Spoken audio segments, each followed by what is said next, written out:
Hi everyone, welcome to another rock pooling vlog, but today is a rock pooling vlog with a twist because we are exploring sunken shipwrecks from the world wars.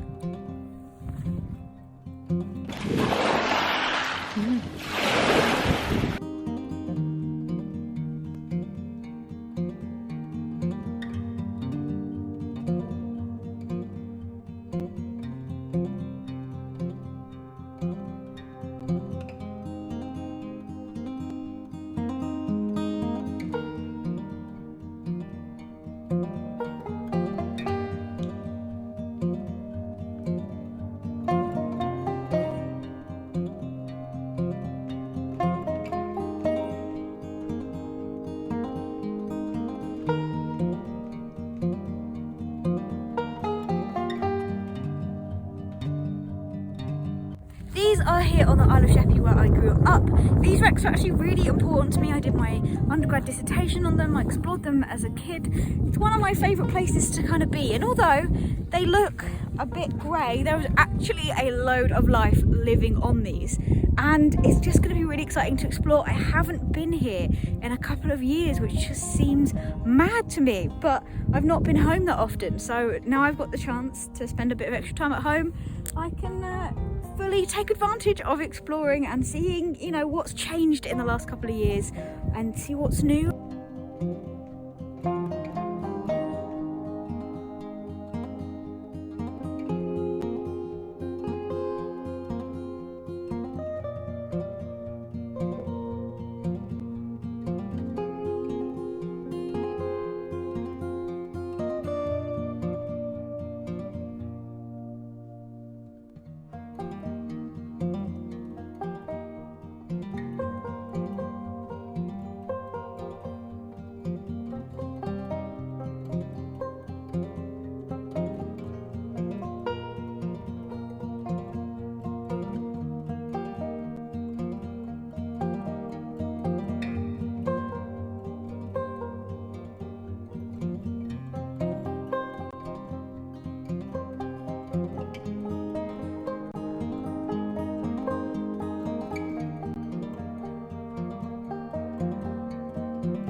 So I've explained in some other videos exactly what I do, and I'll leave links to them up top somewhere here. I'm a PhD researcher that looks into biofouling, which is all of the marine life that grows on man-made structures, and this was one of the very places kind of got me into that area of science. And the reason I find it so fascinating and incredible, I think, maybe is because where I grew up is completely sandy shore, and you know, it's flat. It's not like rock pools or a rocky shore full of rocks ready for stuff to settle on. There isn't very much, and it just makes the I suppose putting in a man-made structure into an environment that doesn't have a ton of sea life, or obvious sea life around it, I should say. There is a ton of sea life but not obvious around it, kind of just goes to show how much putting hard substrate in man-made stuff can change an environment.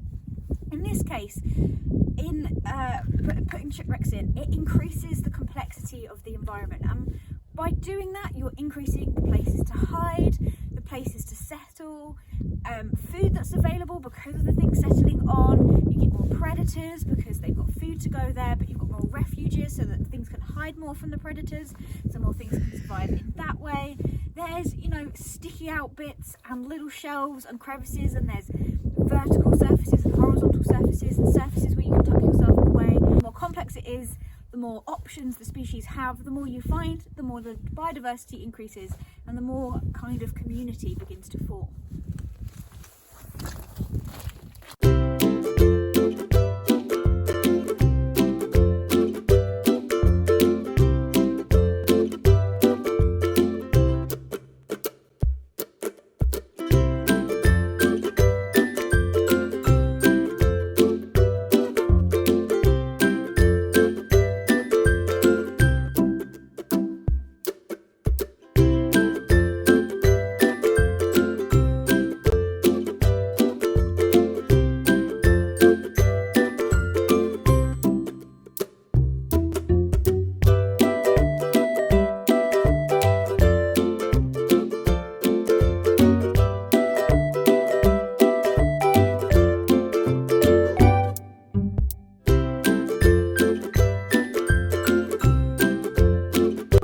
it's winter if you can't tell from my ever pinkening face. So finding a few less species here than you would in the summer. That's because it's hard in winter and a lot of the species, even seaweeds, decide to die off. What they do as a survival strategy is they basically go right down to the holdfast, the thing that attaches them to the substrate, in this case the shipwreck, and they will just try and live out the winter on the bare absolute minimum, but still, you know, claim that spot on the rocky shore.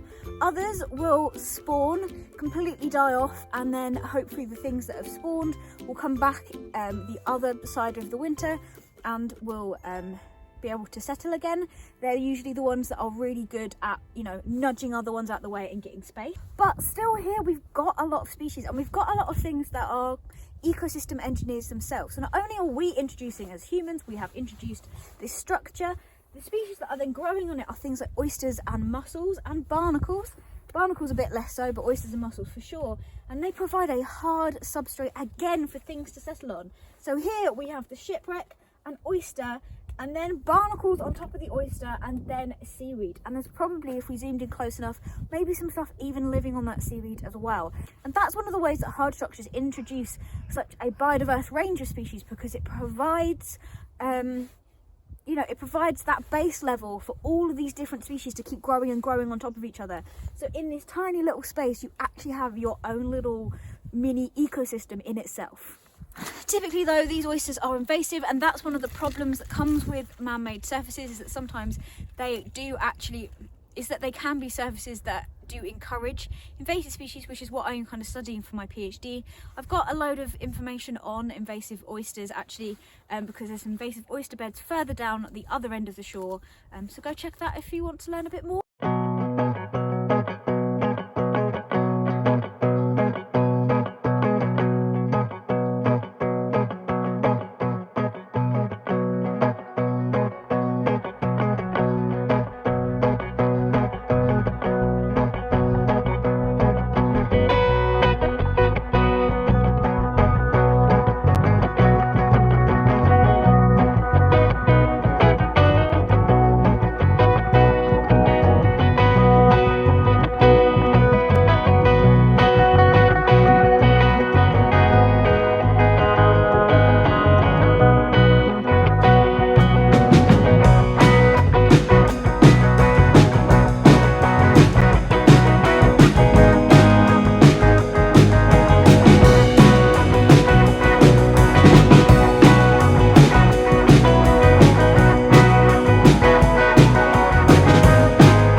Stuff that is covering all of those pebbles in that rock pool, and in all the rock pools down there. Because I studied this for my dissertation, I spent ages trying to work out what they are. I went through the algae base, which is a site full of algae, went through all like the European algae just in case it was like somewhere not from the UK and come over from like maybe, you know, the other coasts in Europe. I checked all the UK ones. I could not find the seaweed, I couldn't find anything close. So I was doing this over the summer. When I came back to uni, I went and found one of the lecturers and was just like, look, please, do you have any clue what this is? And it just happened that the one lecturer I asked had studied these creatures for their PhD. And it wasn't actually seaweed at all. It was tube forming diatoms. Well, these tiny little cells of organisms, and they form a tube just like penguins. Okay, that doesn't make sense, but it does make sense. Bear with me, bit chaotic today. Right, starting again, breathing, getting excited. It's called discovery. Breathe, Elizabeth. Okay, so they do form tubes like penguins. What tubes do penguins form? What I mean is that when penguins, it gets really cold and everything, they huddle, and to make sure that the whole kind of colony gets to be warm, they kind of rotate. So the ones on the outside get the coldest, and then they go in and they get to the centre to warm really up, and then they go back around the outside. And these diatoms have adapted to form tubes so that they can form so they can kind of do the same, because they need light to survive, but being in a tube provides them with a bit more stability, you know, teaming up with its other diatom friends to live in this tube, to form this tube, to live there. And they rotate round, so they'll be on the outside to get lots of sun, and then they'll have a bit in the middle where they're not getting much sun, and then they go on the outside again. And I thought that was incredible, because, you know, thousands of these diatoms need to live together to form one tube that's visible. And the reason I would love to show you footage and can't is that, honestly, you need a really powerful microscope to see diatoms.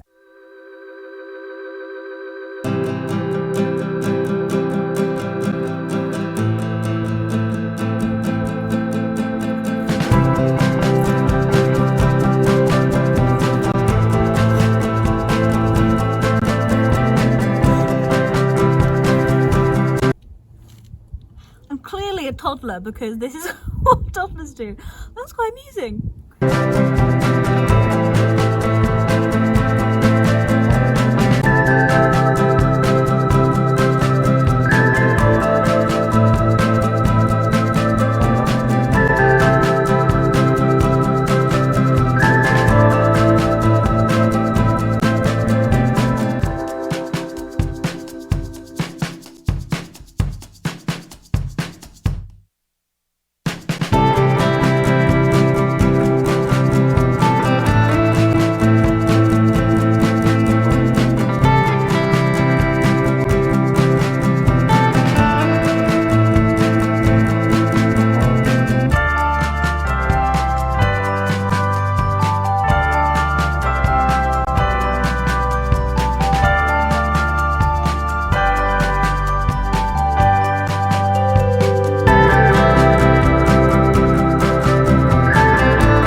God, I'm having so much fun. I feel like I've gone back to being, you know, a kid again, just exploring and having fun and just, you know, testing things out. Anyway, that's a cool shot. Hopefully it comes out cool. I can't see it, so we'll see afterwards. But what I want to show you is basically this seaweed here is adapted to live right at the top of the shore. So I don't know if you can see throughout the hole.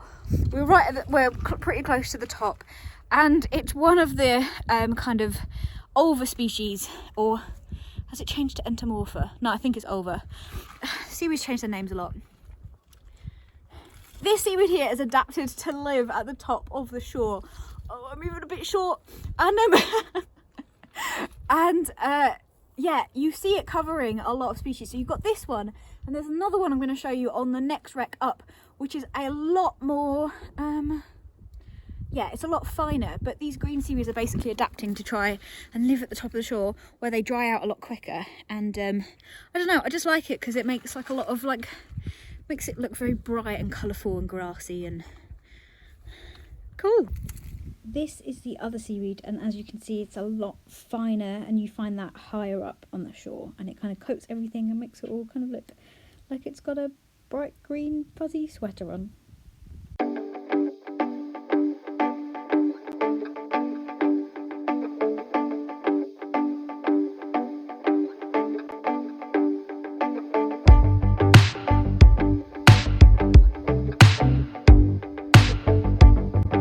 Show you some more about the structural stuff and biofouling and just observations, which are just fascinating. And one of the reasons why going rock pooling means that you can just, I don't know, going rock pooling, asking questions, using your eyes to kind of just notice stuff and just question and notice things. You're actually picking up on some really fundamental marine biology, and it's just by going out and noticing it. So I was saying earlier, the great thing about the boats and these structures is that they provide a load of different surfaces. And each of these types of different surfaces, you know, up, down, horizontal, vertical, all of these different things provide different conditions for different species, and you can immediately tell the difference here. So look at the kind of seaweed and the amount of life that is on here, and immediately, and you're bear in mind, right, you're only moving same exact spot, you're just moving a few millimeters down to the bottom of underneath, and look at the change.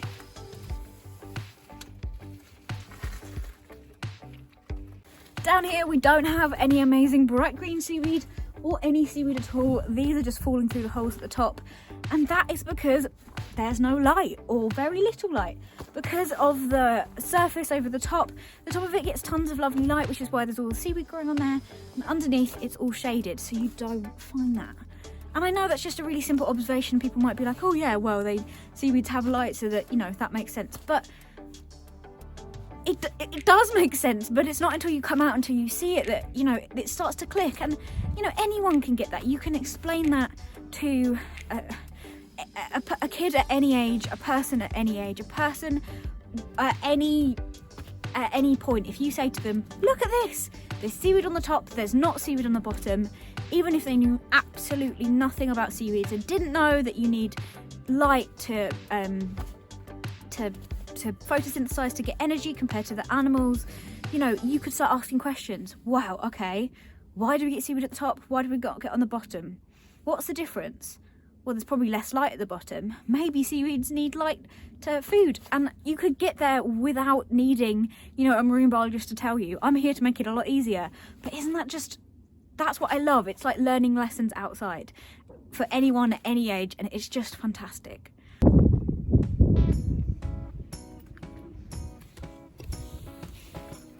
Okay, so when I was down here a few years ago, we used to joke around that lived under this bit here was the beast, or a beast of giant crab proportions, because you would tap on it and you would literally hear like something tapping back. I know that sounds like a horror film. It really wasn't. It just sounded like a big crab with a big claw being like, bugger off, because I'd eat you if I came out, kind of thing. So, I don't know, should we try again? Should we knock for the giant crab?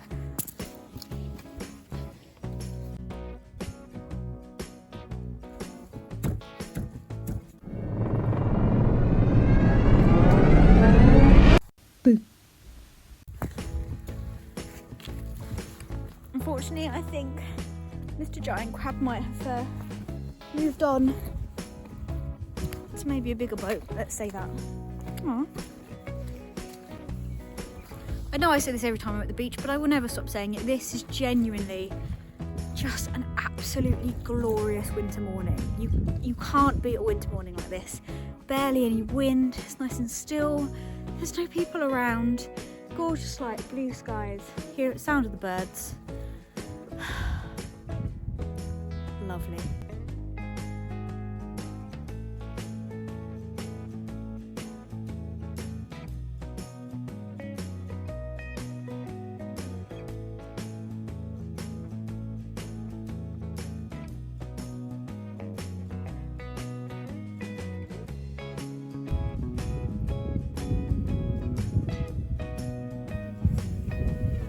Goodness, look at the pile of those shells. That's Crepidula. That's the yeah, this is it. This is Crepidula, the invasive slipper limpet. They basically live like this. Their Latin name is Crepidula fornicata because, well, basically, if you know what that word means at the end, it's kind of what they do all the time. So I think what it is that the top will be the female and all the rest will be male. And then the top female will be mated with, she'll drop off. Then the next one becomes female and will mate with the next male, and then she will drop off. And it kind of just keeps going and going and going. But it's really, really, really prevalent, like further south of the UK now. It's really spread, and yeah, you can just see that it's happening a lot more on this beach, which is a bit of a shame because it's not the greatest species to have around. But so I should probably tell you exactly why these wrecks are here. It's actually pretty interesting. Okay, so you might think maybe there was a giant battle between lots of pirate ships in a completely straight line. That was my first thought. Apparently not. No, so in the World Wars, these were actually sunk on purpose. These were barge ships. They were sunk because the Isle of Sheppey is basically at the end, right at the mouth of the Thames estuary. And the Thames is the river that goes right up into London and, you know, swirls right round and through London. And because of that, it was a real big threat in the war. And to stop submarines trying to come up the Thames, they sunk all these barges, one from the Kent side or one from the Essex side, right up to these giant gun towers. And the giant gun towers had like a big chain net in between, and they would keep that shut for as long as possible. And you know, when they could open it, you know, they had gun towers to try and stop, and it would just mean that there's nowhere to sneak through or sneak around the gun towers, so that if you wanted to go up the Thames by submarine or by boat, you had to pass through them or you would crash into these. So I think that's always a really interesting bit of history. It's very touching to me that, you know, that conflict is still visible through, you know, just things like this. And obviously as we learn about it, but it's just, you know, really visible when you see the stuff that had to happen and this. But I don't know, I always feel like it's really bizarre to me, because these ships were sunk in a time that were, you know, desperate times. They were using these were sunk purely for defence.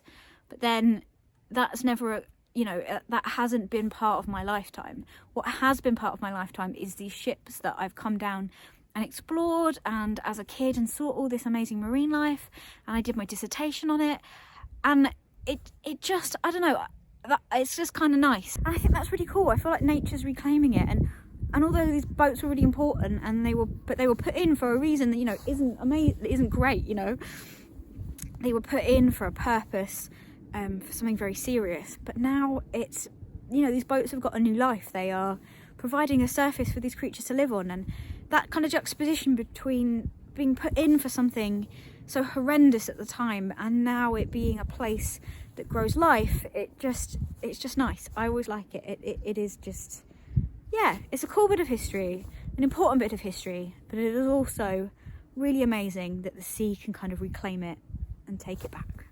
Right, well, I don't want to leave, but I'm going to have to. I know it looks like there's a lot of sea left, but there is also a lot of land to be walking that way, and yeah, this whole beach floods, so you can totally get cut off if you don't leave enough time. So I'd rather, you know, leave a bit. And I know from just, you know, previous many visits, that as soon as the front water starts to hit that boat, then you should probably start to think about heading off. I know there wasn't particularly amazing marine creatures, but I hope you had fun. I will come back in summer, there will be more. But I think there was still I think it was cool. I think it's cool to see the ships. I think it's cool to learn about the history, and important to learn about the history. And also there is still great species growing on it, and we found some stuff, and that just happens sometimes. You know, not everywhere is, you know, it's not obvious life everywhere. And I've just really enjoyed it. It's just been a really lovely morning, just a perfect winter morning.